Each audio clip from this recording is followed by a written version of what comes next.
एक breaking news ठाण्यातून येते। ठाण्यात गावंड बागेत इमारतीचा पत्रा कोसळला आहे। फुटबॉल टर्फवर हा पत्रा कोसळल्याने 6 मुलं जखमी झाली आहेत, तर इमारतीचा पत्रा पडल्याने मुलांना गंभीर अशी दुखापत झाली आहे। जखमींवर सध्या बेथनी रुग्णालयात उपचार देखील केले जात आहेत। ठाण्यात गावंड बागेत इमारतीचा पत्रा कोसळला आहे।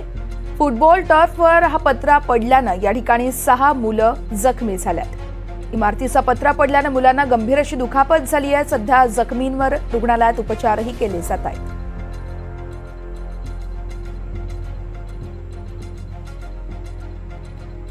ठाण्यातून एक ब्रेकिंग न्यूज म्हणावी लागेल। ठाण्यात काल रात्री हा संपूर्ण प्रकार घडलाय। गावंड बागेत इमारतीचा पत्रा कोसळला आहे आणि ह्याच पत्रा कोसळल्याने 6 मुलं जखमी झालेत।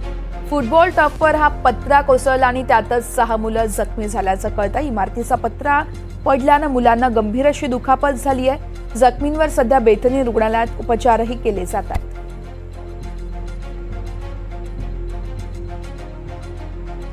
या संदर्भात अधिक माहिती जाणून घेऊयात। आमच्या प्रतिनिधी भाग्यश्री आपल्यासोबत फोनलाईनवरून जोडल्या जात आहेत। भाग्यश्री, नेमकी कधी घडली ही घटना? ठाण्यात गावंड बागेत इमारतीचा पत्रा कोसळला आहे। सध्या जखमींची परिस्थिती नेमकी कशी आहे? सध्या जखमींची परिस्थिती जी आहे ती जे 5 जखमी आहेत ते गंभीर आहेत आणि 2 जण किरकोळ जखमी झालेले आहेत।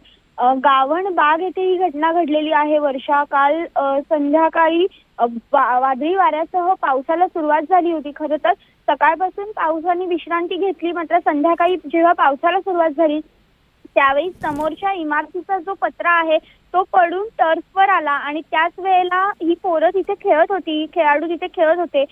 खरं तर हे खेळाडू तिथे रोजच खेळतात, मात्र अशा पद्धतीने घटना घडल्यानंतर सगळेच ते लोक घाबरले। त्यानंतर त्वरित जे जखमी झाले होते त्यांना बेथनी रुग्णालयात घेऊन जाण्यात आले आणि आता त्यांच्यावर बेथनी येथे उपचार सुरू आहेत। मात्र असं असलं तरी हा पत्रा नेमका आला कुठून, ही इमारतीवर नेमका पत्रा कसा लागला गेला, या संदर्भातल्या ज्या चौकशी आहे ही महापालिकेतर्फे आता करण्यात येते। अगदीच भाग्यश्री, खूप खूप धन्यवाद तुम्ही दिलेल्या सविस्तर माहितीसाठी।